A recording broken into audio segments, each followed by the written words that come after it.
الطاهرين المعصومين المظلومين واللعنة الدائمة الباقية على أعدائهم أجمعين من الآن إلى يوم الدين.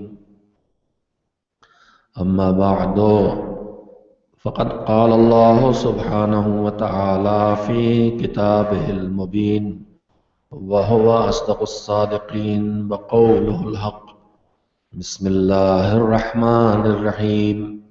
إنما أنت منذر ولكل قوم هاد. صلوات بھیجیے محمد و آل محمد علیہ وسلم.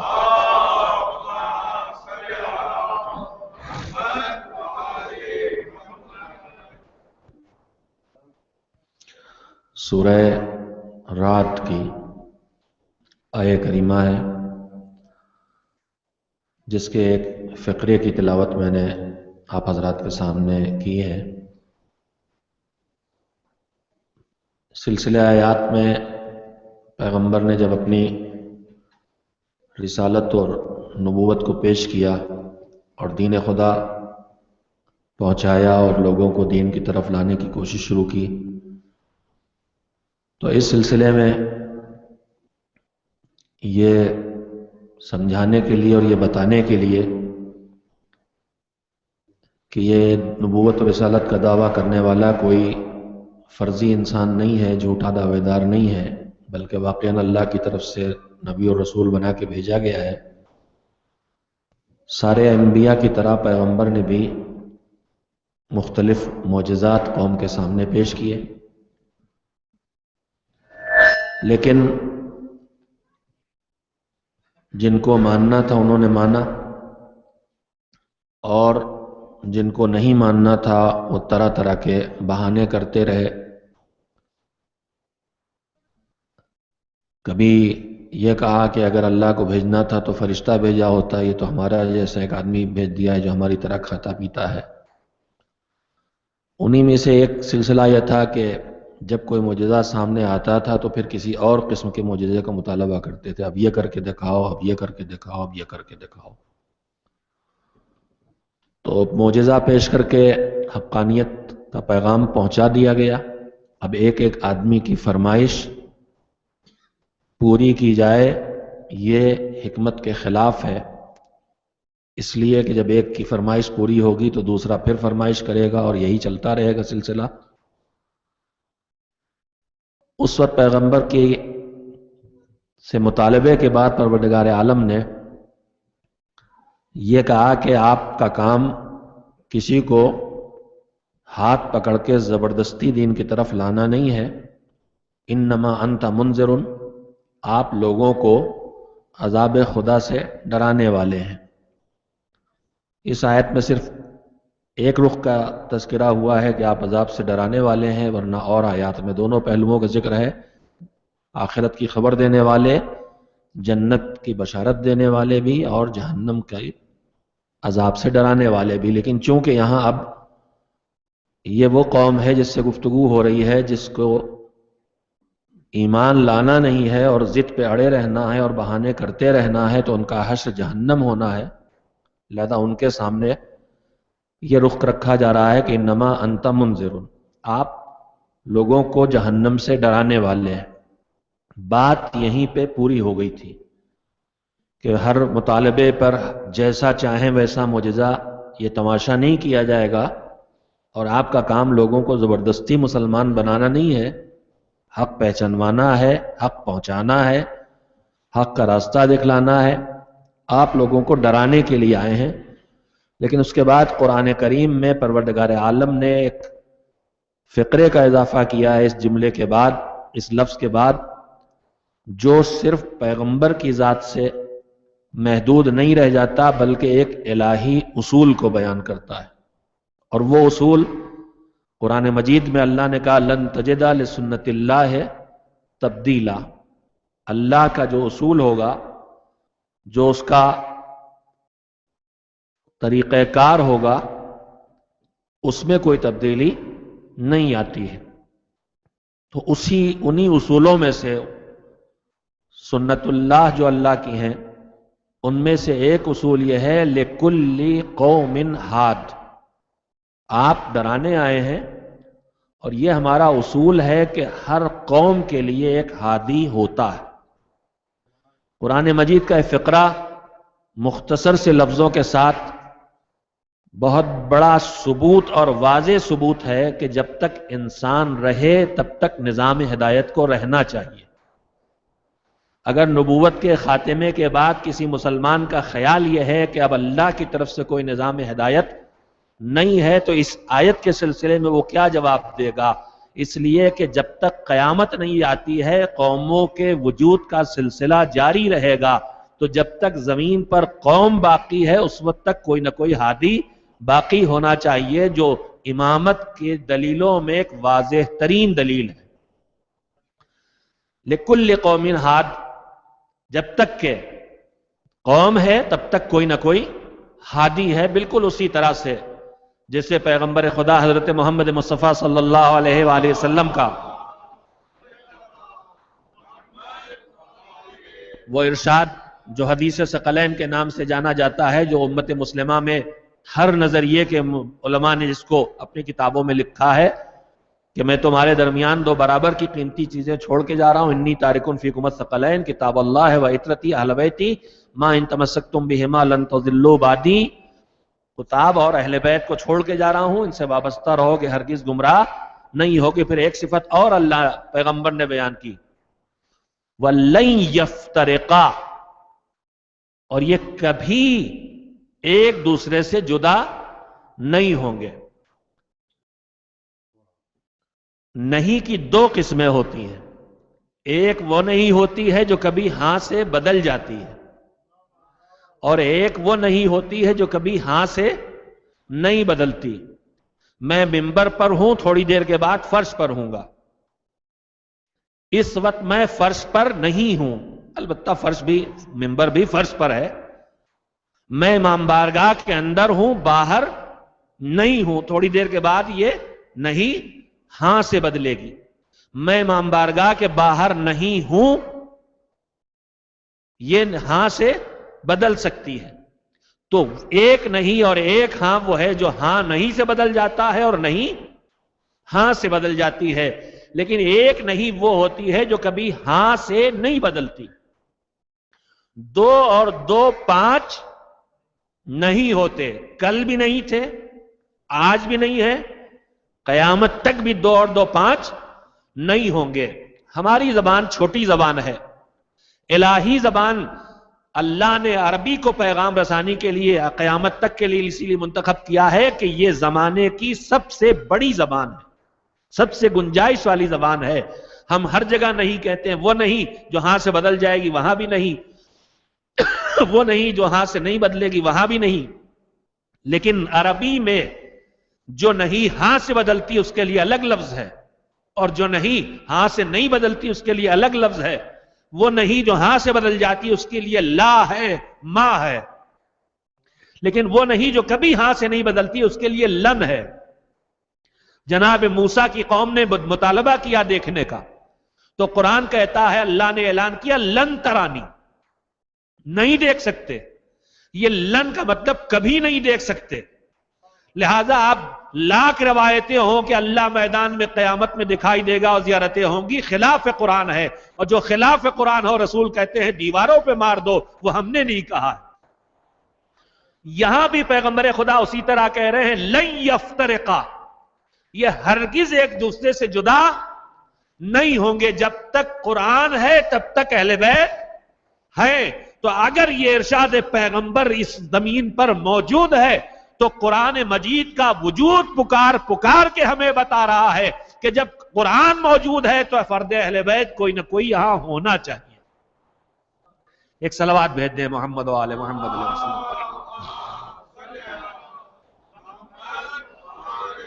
میں نے یہ مختصر سی گفتگو امامت کے سلسلے میں اس لیے کی ہے کہ آج کے شب ہمارے 11ویں امام حضرت حسن عسکری علیہ السلام کی شہادت کی شب ہے۔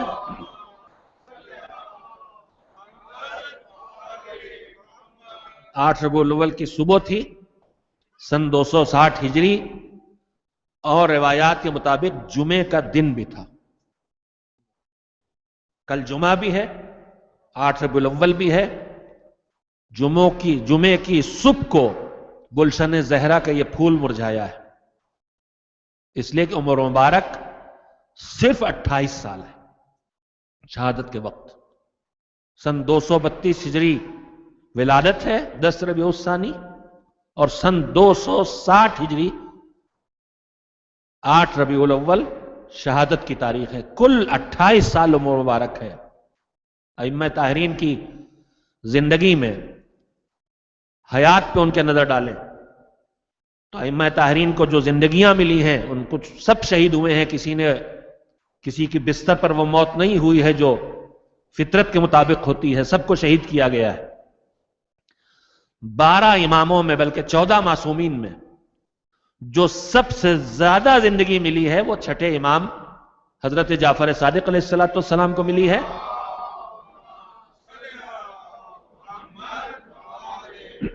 65 برس. اس سے زیادہ کوئی بھی 14 معصومین میں کوئی سے زیادہ زندہ نہیں رہا ہے. اس کے بعد 63 سال رسول اکرم مولا علی امام محمد باقر 63 سال. پھر عمریں اور کمائیں 58 سال 57 سال. 10ویں امام کو زندگی 40 سال. 11ویں امام کی حیات 28 سال. 9ویں امام کی کل حیات 25 سال. میں نے تذکرے آپ کے سامنے اس لیے بھی کیے ہیں کہ ہمیں دماغوں میں کم سے کم پڑا رہ جانا چاہیے کہ معصومین کو جتنی طبیعی زندگی تھی وہ بھی نہیں ملی. اگر وہ پوری زندگی ملی ہوتی تو اور ہدایت کے کتنے پہلو ہمارے سامنے آئے ہوتے. ظالموں کے ظلم کا ایک نتیجہ یہ بھی ہے. لیکن ایک اور گزارش کرنا چاہتا ہوں میرے عزیزوں، امام کی شہادت کے تذکروں کے ذیل میں 2 پہلوؤں سے بات کرنا چاہتا ہوں. ایک شخصیت امام اور ایک ان کی زندگی کی امامت کے پہلو سے گفتگو. ایک بات اس سلسلے سے، ایک بات اس سلسلے. امام کی شخصیت بحیثیت ایک انسان کے جو ہادی ہے، جو راہبر ہے، امامت کا پہلو ہے اس کی زندگی کا ایک. لیکن اس کو ایک ان کی جو سب ایک ہی جگہ پہ ہے، کوئی الگ الگ نہیں ہے. لیکن جو گزارش کرنا چاہتا ہوں یہ ہے کہ آپ نے مولا کائنات امیر المومنین حضرت علی بن ابی طالب علیہ السلام کی فضائل کے تذکروں میں یہ بات بار بار سنی ہے، جسے بظاہر سب سے پہلے ابن ابی الحدید معتزلی نے شرح نہج البلاغہ میں لکھا ہے، اور ممکن اس سے پہلے بھی کسی عالم نے لکھا ہو. یہ پہلا اقرار اس سے ہے کہ جو علی کو خلیفہ ماننے والا ہے، امام ماننے والا نہیں ہے. اس نے یہ اقرار کیا ہے کہ انسانوں میں اللہ نے یہ صفت رکھی ہے کہ وہ باکمال بنے، لیکن ہر انسان باکمال بنتا ہے تو زیادہ سے زیادہ کسی ایک فن اور ایک ہنر میں. بہت آگے بڑھا تو 2 فن یا 2 ہنر پیدا کر لیے، 3 ہنر پیدا کر لیے. بہت اچھا شاعر بھی ہے، مثال کے طور پر بہت اچھا خطیب بھی ہے. لیکن انسانی زندگی میں جو خوبیاں اور کمالات ہیں ان میں آپس میں کچھ مقابلے اور ٹکراؤ کی کیفیت سے بھی دکھائی دیتی ہے. جو بہت بڑا عبادت گزار ہو وہ میدان جنگ کا بہت بڑا جنگجو بھی ہو، یہ دیکھنے کو کم ملتا ہے. جو بہت بڑا اہل علم ہو وہ میدان جنگ میں بہت بڑا بہادر اور بڑا سپاہی بھی ہو، یہ دیکھنے کو نہیں ملتا. تو ایک وجود میں بہت سے کمالات جمع نہیں ہوتے اپنی آخری منزل پر، اور دوسرے جو کمالات کی دنیا میں اصل گفتگو ظاہر مولا علی سلسلے میں یاد دلانا چاہتا ہوں صرف بات کہنے کے لیے، تو اس میں متضاد دنیا دیکھنے کو ملتی ہے کہ یہ صفت ہوگی تو دوسری صفت نہیں ہوگی، یہ صفت ہوگی تو وہ صفت نہیں ہوگی. مگر ابن ابی الحدید معتزلی کہتے ہیں کہ مولا کائنات کی وہ ذات گرامی ہے جس پہ نظر ڈالی جائے تو جتنے کمالات انسانی ہیں جن میں ایک دوسرے کے ساتھ کہیں جمع ہوتے نہیں دکھائی دیتے، وہ سب کے سب اس ایک ذات میں جمع. عابد شب زمیندار میدان جنگ میں آتا ہے تو اس سے بڑا کوئی مجاہد نہیں دکھائی دیتا. کھیتوں میں مزدوری کرنے والا حکومت کے تخت پہ جب آ کے بیٹھتا ہے تو اس سے بڑا منتظم کوئی نہیں دکھائی دیتا. تو ان کے وجود کی صفت ایک یہ ہے کہ وہ مجموعہ ہیں تمام ان کمالات کا جو ایک دوسرے کے مقابلے میں ہے. دوسری صفت جو انسانی دنیا میں تجربوں کے بعد مان لی گئی ہے کہ اگر کوئی ہنر، کوئی کمال، کوئی بلندی، کوئی شرف، کوئی اونچائی کہیں پیدا ہوتی ہے تو 2-3 نسلوں سے آگے نہیں چلتی، وہ عروج باقی نہیں رہ جاتا. شروع میں اگر عروج ہے تو زوال تک آتا ہے، شروع میں اگر تھوڑا ہے تو بعد میں عروج تک آ کے مٹتا ہے. کوئی ہنر چند نسلوں سے آگے نہیں جاتا. بہت بڑا عالم دنیا میں پیدا ہو جاتا ہے تو مشکل سے اس کا بیٹا اسی کے برابر علم والا یا اس سے بہتر علم والا ڈھونڈنے کو ملتا ہے. پتہ نہیں آپ تک میں اس بات کو کہہ سکا آپ سے کہ نہیں، یعنی پشتوں میں جو کمالات منتقل ہوتے ہیں وہ بہت زیادہ آگے تک 2-3 پشتوں 4 پشتوں سے آگے نہیں جاتے ہیں، مٹ جاتے ہیں، ختم ہو جاتے ہیں. لیکن یہ نسل اہل بیت کی خصوصیت ہے کہ یہاں 12 نسلیں نگاہ ڈال لیں، کوئی کمال نسلوں کے بڑھنے سے گھٹا نہیں ہے. میں اس کے سلسلے میں جو بات آپ سے کہی ابھی میں نے کہ ائمہ طاہرین کی زندگیوں پر نظر ڈالیں تو جو ائمہ کے سلسلہ امامت کے آغاز کے امام ہیں ان کی عمریں زیادہ دیکھنے کو ملے گی، 65، 63، 58، 57. لیکن جیسے جیسے امامت آگے بڑھ رہی ہے، 7ویں امام، 8ویں امام، 9ویں، 10ویں، 11ویں، ویسے ویسے ائمہ کی عمریں کم ہوتی چلی جا رہی ہیں. کیوں؟ اس لیے کہ انہیں فطری موت آ گئی، اللہ نے انہیں اتنی زندگی دی تھی؟ نہیں، انہیں دشمن نے شہید کیا ہے. تو دشمن اماموں کو شہید کب کرتا تھا؟ تاریخ امامت پر نظر ڈالیں تو شروع سے دیکھنے کو ملے گا، چاہے مولا علی کو شہید کیا، چاہے امام حسن مجتبیٰ کو شہید کیا، چاہے سید الشہداء کو شہید کیا، دشمن کا پہلا کام نہیں ہوتا تھا ان کو شہید کر دینا. پہلے انہیں مٹانے، دنیا انہیں نہ پہچانے، ان کے لیے بادشاہت اور حکومت کے لیے ان سے خطرہ پیدا نہ ہو، اس کی ساری تدبیریں ہوتی تھیں. ان کے کمالات لوگوں تک نہ پہنچے، ان تک لوگ نہ آئیں، ان کی معرفت نہ حاصل کر سکیں، ان کی سیرت نہ دیکھ سکیں، ان کے خوبیوں تک نہ پہنچ سکیں، اس کے لیے ساری تدبیریں ہوتی تھی. گھروں میں نظر بند کر کے رکھا جاتا تھا، ملنے والوں پہ پابندی لگائی جاتی تھی، ان کے خلاف غلط باتیں لکھوائی اور کہلوائی جاتی تھی، ممبروں سے اعلانت کروائی جاتی ہے. پوری تاریخ پہ حکومت کے نظر ڈالیں تو ان کی ساری کوشش یہ ہوتی تھی کہ ان کے فضائل و کمالات لوگوں تک نہ پہنچ سکے. اس توجہ دیجئے گا، مقابلے توجہ بات آپ کی خدمت میں عرض کر رہا ہوں میرے عزیزو، جب ساری تدبیریں کر کے دشمن تھک جاتا تھا اور پھر بھی ان کے فضائل و کمالات امت تک پہنچا کرتے تھے تو آخری حربہ یہ کرتا تھا کہ اب انہیں شہید کر دو. اس کا کیا مطلب ہوا؟ شہید کر دینا، مار ڈالنا دشمن کی آخری تدبیر تھی. کس جنگ میں ہار کے؟ فضائل و کمالات کے چھپانے کی جنگ میں ہار کے. فضائل و کمالات چھپانے کی جنگ میں کوشش میں ناکام ہو کے قتل کر ڈالتا تھا. تو میرے عزیزوں میں کہنا یہ چاہتا ہوں کہ جیسے جیسے نسل امامت آگے بڑھی ہے، دیکھیے عمریں گھٹ رہی ہیں، دشمن جلدی قتل کر رہا. اس کا کیا مطلب ہے؟ اس کا مطلب یہ ہے کہ ان کے فضائل و کمالات نہ صرف یہ کہ گھٹے نہیں ہیں بلکہ ان کے فضائل و کمالات امت تک اس طرح سے پہنچے ہیں کہ جو دشمن آغاز میں 60-65 سال تک انتظار کر لیتا تھا، برداشت کر لیتا تھا فضائل و کمالات کو، اب اگلی نسلوں میں اس کی یہ قوت برداشت گھٹ رہی ہے. اس لیے کہ بڑی کم سنی میں ان کے کمالات، پوتے کے کمالات 25 سال کی عمر میں امت تک ویسے پہنچ رہے ہیں جیسے دادا کے کمالات 63 سال کی عمر میں پہنچے تھے. یہ دشمن کے عمل کی گواہی ہے کہ نسلوں میں فضائل گھٹے نہیں ہیں، جیسے جیسے نسلیں بڑھی ہیں ان کے فضائل کا سورج چمکتا رہا ہے اور اس کی روشنی امت تک آتی رہی ہے، جس کے نتیجے میں دشمن کو ان کے قتل کا فیصلہ لینا پڑا ہے.